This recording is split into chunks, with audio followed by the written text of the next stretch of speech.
Hello everyone and welcome to my channel. Today I'm going to be doing a television show review because why not? It's going to be kind of hard for me to talk. I have had my wisdom teeth removed. Stitches are gone, but there's still holes, actual holes where the wisdom teeth were. And I don't know why that disgusts me so much. Like, I have to look at them because I have to clean them out, make sure no food gets stuck in them, and I think that's just the grossest thing ever. I don't know. I think that's the worst part of getting your wisdom teeth removed, is that sometimes they leave holes behind, which is don't even get me started. So whilst I was on my vacation, I actually got them done right after Christmas, so I had like another vacation, which was really nice. So I had like a lot of days off of work and I was just, you know, sitting in misery. But in that time of misery, I did watch some TV shows on Netflix. Originally, I was going to do television reshows. What the hell? Let me just say TV shows. TV show reviews on HBO and Disney Plus. However, I don't know why I just did Netflix first. I really didn't even want to do Netflix. It just kind of happened. Some of these shows I didn't even know existed. I wanted to do The Witcher, which I will do, but I ended up going down like a rabbit hole of like all these other different shows that I didn't realize had like either new seasons or just started or, you know, whatever, and I was like, oh, that's interesting, let me watch that too. So I was just binging my way through Netflix, and I ended up doing 4 TV shows. Most of them are only like 1 or 2 seasons. The show that I'm going to be talking about today has 2 seasons already. The 3rd season is actually coming out on January 24th, I believe. It's like at the end of January this year. So I don't know. I'll probably do another television show. Why do I keep saying television show? Like, why do I feel the need to pronounce that out? I don't know. Anyways, I'm going to be doing another TV show review probably on that season, or I might do a reaction. I don't know. I really like the show that I'm going to be talking about today, so anyways, let's go ahead and get into it. By the title, you can probably tell we're doing the Chilling Adventures of Sabrina. This show, it's interesting. Now, by the title, you can probably tell it does have a similar relationship to the 1996 comedy called Sabrina the Teenage Witch. It's kind of the same thing, not really. It's just like, you know, same characters, just it's like a remake, but like totally different genre. The 1996 one was definitely like a comedy, like a family-friendly comedy. This one, however, is like really dark, has a lot of dark humor in it. It's definitely not for the family. It's more of a teenage drama. Actually, the Chilling Adventures of Sabrina is more, so there's a comic with the same name, I think, and it's related somehow to the Archie comics. So it's more so based on the comic version rather than the TV show version. Like I said, this is a teenage drama. I normally do not like teenage dramas. I know. Even as a teenager, I didn't really like teenage dramas. When I was, oh, how old was I? I think I was in my senior year of high school whenever Riverdale came out. And oh my god, I was traumatized with that, to be honest. I don't understand why a lot of people watched it. There was a lot of people in my class that watched that show, and I'm just like, why? Why would you do that to yourself?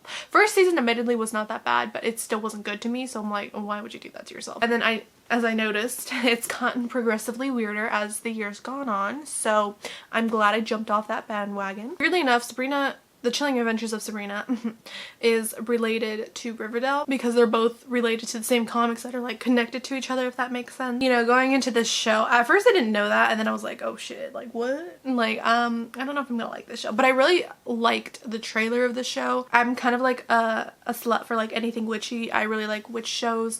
I am trying to write a book right now, and it's actually centered around witches and stuff like that. I grew up on Charmed, so like, of course I'm gonna have like a little spot in my heart or anything like witchy poo. So when I see the trailer, I was like, that seems interesting. I really liked, I kind of watched the Sabrina the Teenage Witch. I didn't watch it completely. The only reason why I really liked Sabrina the Teenage Witch was because of Salem. Salem was like my true spirit animal. Like, I loved him. He was the greatest of all times. Kitty, what's wrong? Couldn't sleep last night. I tried reading the most boring thing I could find, but not even your diary could do the trick. How'd you read my diary? It's locked. I picked it with my dew claw. So, who's Harvey? He's no one. Yeah, No one with the world's most perfect sideburns. That's enough. Harvey and Sabrina, Harvey and Sabrina, Harvey. Whenever I do reviews, I kind of want to talk about the writing specifically. I'm going to be going over like breaking down different parts of the writing, like plot, dialogue, characters, things like that. So let's go ahead and jump into the plot. So the plot of the show is very similar to Sabrina the Teenage Witch. If you ever watched that, the protagonist, which is Sabrina obviously, she is a half witch, half mortal who must juggle like high school life with witchcraft. On Sabrina's 16th birthday, she kind of like must officially choose between her mortal life and her witchy life, which, you know, I know which one I would choose, but anyway. She has to sign her name in Satan's book, which kind of like gives him the ability to call on her and like make her do his bidding. So basically she becomes like an official servant of Satan, which, you know, I understand the hesitation there. Throughout the first season, we kind of see her struggle with this identity crisis and struggling between her two different worlds, her friends in her mortal life, and then of course her witch family in her witch life. I think the show does a great job of like showing that like confliction and like showing kind of the pros and cons of both worlds. Because like me personally, I've been like, I'm in that witch life, but like it does a great job of showing like, hold on, maybe don't choose that too quickly. So it does a great job of like showing both sides of the story, and like you can see the hesitation and you can see the conflict within the character, and it's understandable, like, okay, I get the hesitation. So season 1 actually ends, by the way, there's gonna be a lot of spoiler alerts. I forgot to tell everybody, but spoiler alert, here it comes. So season 1 ends with her actually signing her name in the book. She doesn't do it obviously willy-nilly. She does it to save her friends because she's that kind of protagonist. She's just like a very good person on the inside. She kind of changes. They kind of show her as like becoming like a badass bitch, like, you know, fully embracing her witch side. Her hair turns white, you know, all this weird stuff. So next season picks up and she's like kind of like an edgy teen now. She's not as nice and she can be kind of moody, which like, okay.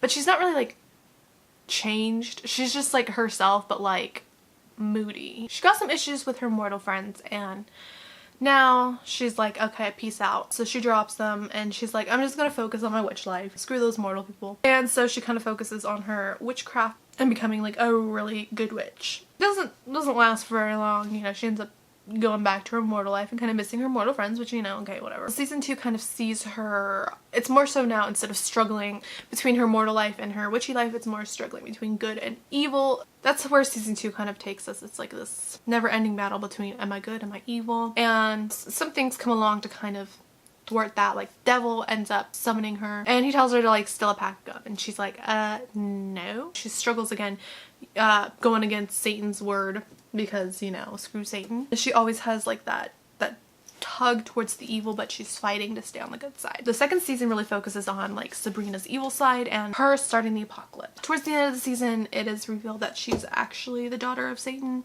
Like, I don't really understand it. He helped her parents get pregnant, so somehow that makes him her father. But like, how did, I don't really know. I don't understand the logistics of it, but basically she has 3 parents, 3 biological parents. So she's the child of Satan. So of course, you know, that gets into her head like, oh my god, I'm evil. Season 2 actually ends with them not actually starting the apocalypse. Serena's not a bad character. She's actually a good girl, you know. Shocker there. Season 2 is actually really good. I really like the direction they took it and sort of like that confliction between her of good versus evil. There were some times that was like, okay, like we know you're not gonna be evil, like, okay. But, you know, otherwise it was perfectly fine. So with this type of show, season 1 especially featured a lot of subplots. Like each episode kind of had its own like subplot, but it all kind of amounted to the whole entire plot of the series. There was like some episodes where they were just like fighting a demon, you know how that is. And it didn't really attribute to any of like, I mean it kind of did, but like it also didn't. It just kind of shows us like how she's growing as a character. So there's a lot of subplots there. I'm not going to go through them all because that would just take way too much time. I really enjoy like the individual episodes of like them, you know, especially season 1. Season 2 doesn't really feature that much subplots so much, but season 1 really did because it was kind of trying to build up characters and character arcs, and I really liked how they did it. I really, you know, I'm just like a bitch for witches, you know, like I said, fighting demons, like give me that and I'm good. And it was fun. I was pleased with it. The only real issue that I have was season 2. Season 2. So as I said, Sabrina kind of branches off of her mortal friends, but we still see her mortal friends. Now, I I feel mean saying this, but her mortal friends are boring, okay? I find myself really like, is this over yet? With their scenes, because they continue to show us them without Sabrina and without her influence, and it's like, yeah, I really don't care, you know? And there was this particular subplot that I really did not like, which was the fact that Harvey, her ex-boyfriend, and her best friend, Bro, got together. Did not care for it, did not like it. I wouldn't have minded it as much, maybe, if, like, people would react normally to that situation. Like, Sabrina was, like, chill with it. Like, her ex was getting with her best friend, and she was just like, hey, you know, you guys find love. Maybe it's just me as a person, and this really speaks more about my personality than anything else, but I would have been a little, like, pump the brakes, hold on, what is going on here? She was just way too chill with it. We'll go ahead and talk about pace. So the pace of the show, it has a really good pace to it. There's really nothing to say. It has a really good pace. If it's not a slow burner, so if you don't like slow burner shows like that are slow to start, this is more for you. If you don't like faster pace, like, this is definitely for you. Setting and tone. So this show has a freaking weird tone, and that's a good thing when I'm saying that. The actual setting of the show, it takes place in Greendale. If you ever watched Riverdale, it has like this, I don't know what decade that is, like 50s diner like vibes, you know, it has like a lot of 50s vibe. I think 50s vibe to it. Sabrina's the same way. It has like this 50s aesthetic to it. They eat in like again, like a diner that's like 50s. The school itself, they almost like dress like they're old. Like, no offense, like no normal person would be dressing like that nowadays, but their clothing, it's also kind of like an old decade. I'm not good with my decades, so I honestly could not tell you what decade it's from, but you get what I mean. And then on her witchy life, it's kind of very dark, very gothic, and really funky. Like the school she attends, obviously it's going to be like a witchy academy. Her house, it's just like very dark and funky. It's just witchy. Like, I mean, works because of, I think, the tone of the story. The tone is really weird. It's hard to put to words what the tone is. There's a lot of dark humor in there, so it's very dark. But it does have like very serious undertones as well. It's kind of goofy, like it knows how to have fun, but there are moments where it can be like very terrifying. Like, I didn't realize I was watching a horror movie. It has like this really weird dark vibe. Dark is like the word that comes to it. Dark and funky. And there's like this certain way that they film that kind of like adds to this like mystical kind of weird tone to it. They'll do shots where like sometimes the background is like distorted or out of focus, and like the color grading is a lot more darker than it should be, and it just kind of adds to the sense of like dark. Characters. So this is where we get into the characters. Now this is going to be a very long part. So I think the characters are very well developed for a teenage drama. No offense to teenage dramas, but sometimes they don't have the greatest kept characters. Hello, stay focused, thank you. There isn't really a character I feel that lacks depth or dimension. Well, there's kind of two candidates, but I feel like I'm being harsh on them. But there isn't really a character that I feel like that lacks any depth or dimension. The writers do a very good job of fleshing out these characters, I think. So they all work together really nicely. They all have pretty good chemistry, except for these two characters that I'll get into in a second. Their interactions, they're fun to watch. It's just a great time. Let me talk about the individual characters. So Sabrina, like I said, she has this struggle. She's a very fun character to follow. I mean, there's not really much to say about her. She's a teenager. She does teenage things. Sometimes she gets on my freaking nerves, but it's appropriate for her character. You know, sometimes these shows like to write their teenage characters as if they're not teenagers, like they're more grown than what they are, so that they relate more to a wider audience. But I feel like it fits her very well, you know, her acting out, you know, her being like that edgy teen in the beginning of season 2, it fits her well because, you know, she is a teenager, she's gonna act like a teenager, she's gonna go through those stages. So it's like, it's annoying, yes, but it's accurate to her character. Zelda and Hilda, these two sisters are the caretakers of Sabrina. They're like her mother. They're her aunts. These two sisters, oh my god. So Zelda is definitely the more serious of the two. She's cold and standoffish. She likes being smart. She likes being at the top. And she's very posh.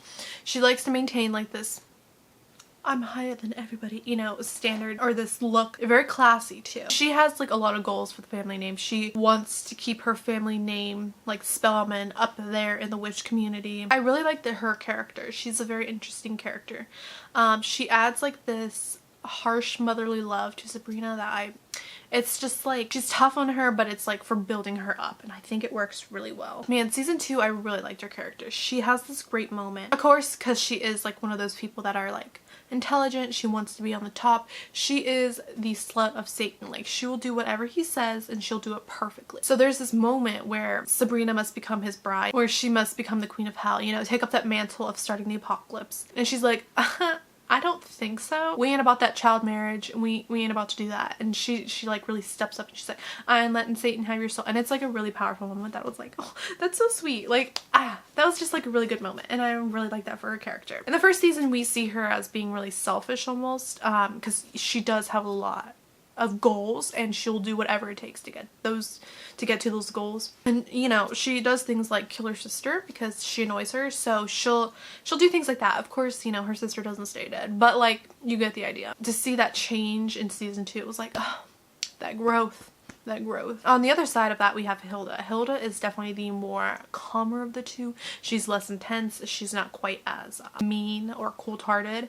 She's definitely more bubbly and compassionate. She's definitely the aunt that Sabrina goes to when she needs a hug. Zelda was the one who gave her that stern pep talk, and then Hilda was the one that gave her that hug. So the two really balance each other out. Hilda, she definitely has a lower self-esteem than her sister, so she's not able to take what she wants as her sister does. I kind of like the fact that she's not, because like most of the witches in the show, they're very aggressive and like will take what they want. But Hilda, she's definitely more on the hesitant side. She doesn't have quite that feeling of power she should have, and it's very refreshing to see a witch that doesn't feel powerful but totally is. In season 1, we see that. In season 2, she kind of takes those small steps forward into becoming a powerful witch. There's this one scene in season 2 where so Zelda gets into like, this is one of the subplots.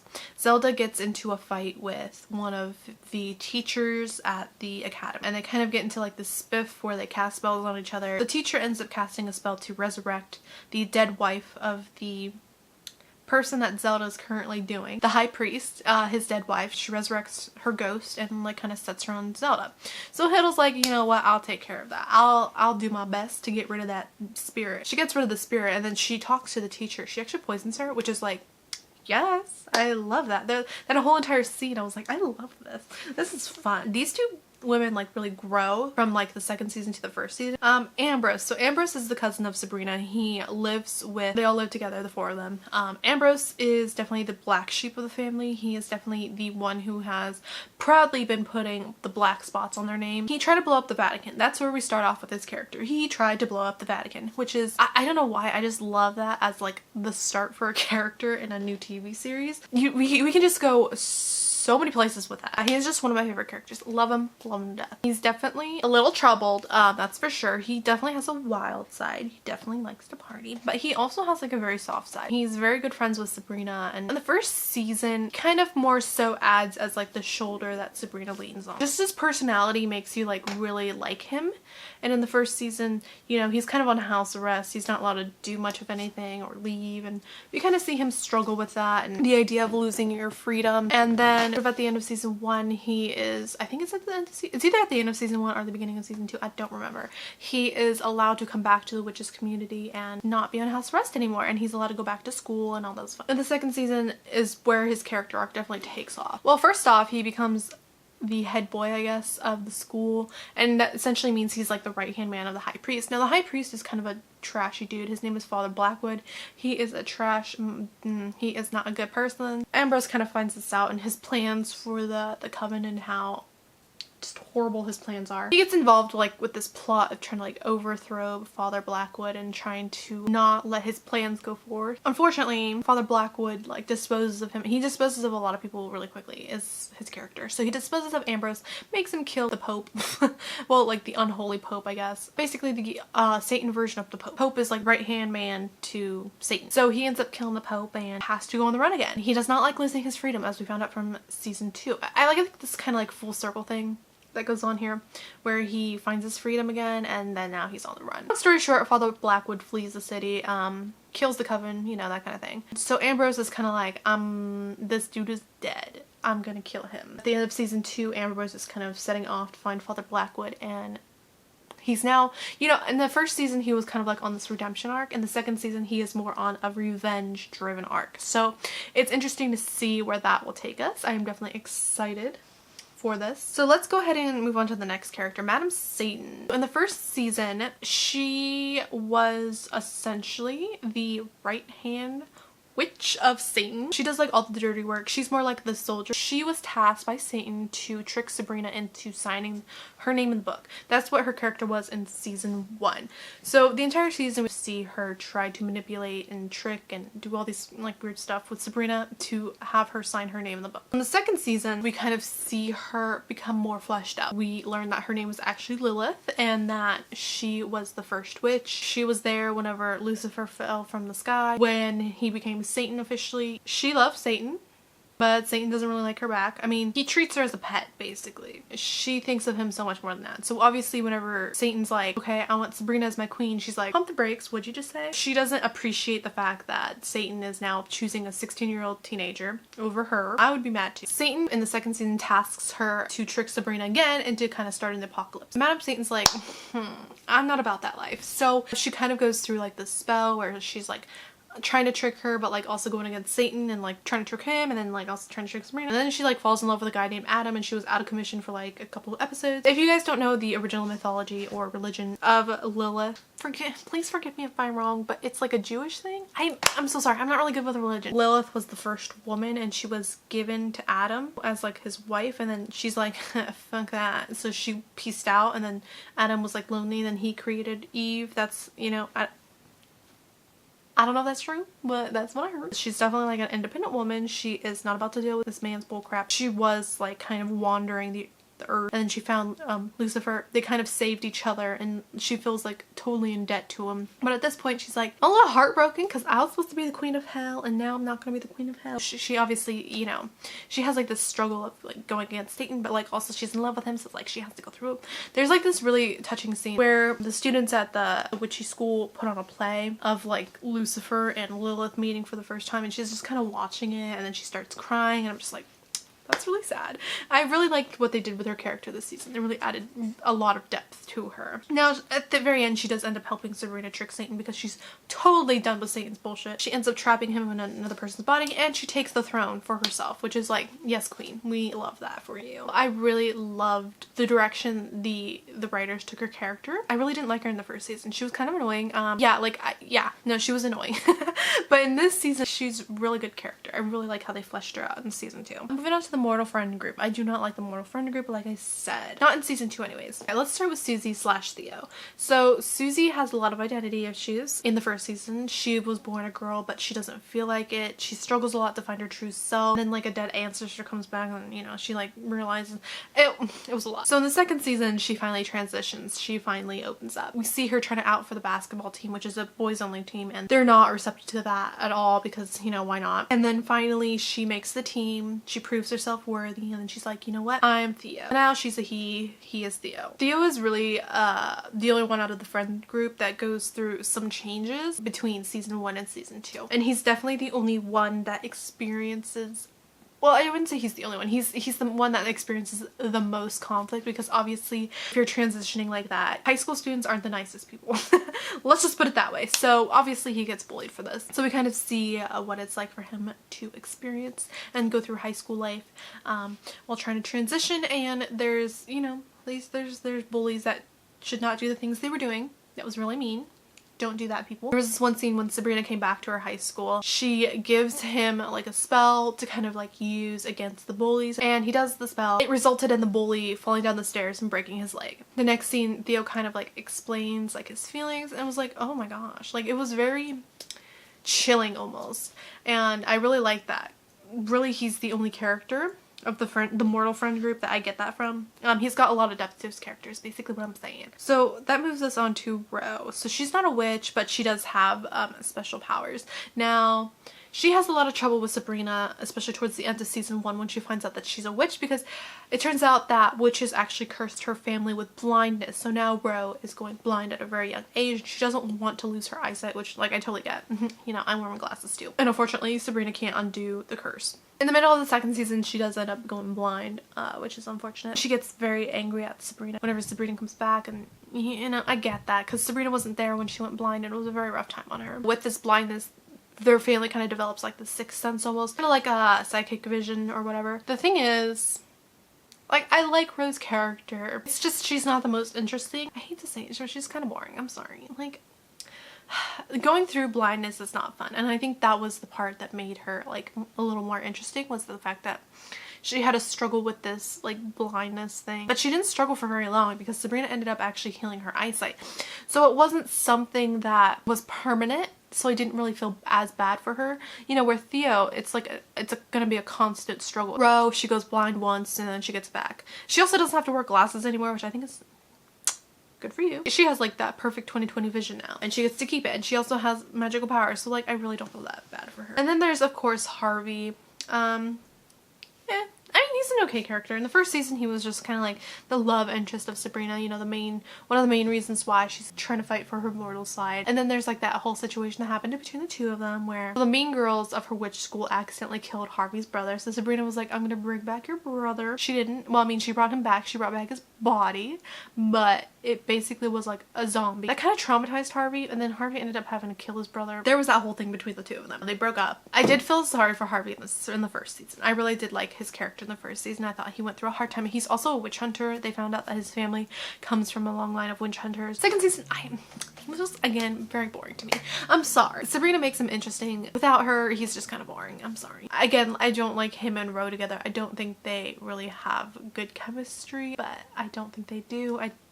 Their personalities don't really match up. Ro doesn't make him interesting. He doesn't make her interesting. The other side of that, we have Sabrina's witchy group with Nicholas, which is her boyfriend. In the first season, he's kind of like this bad boy, party animal. The second season, he definitely becomes more human. He definitely chills out with the party stuff. He falls in love with Sabrina, you know, that kind of thing happens. He becomes more of a good guy, and I really liked him in the second season. He was really fun.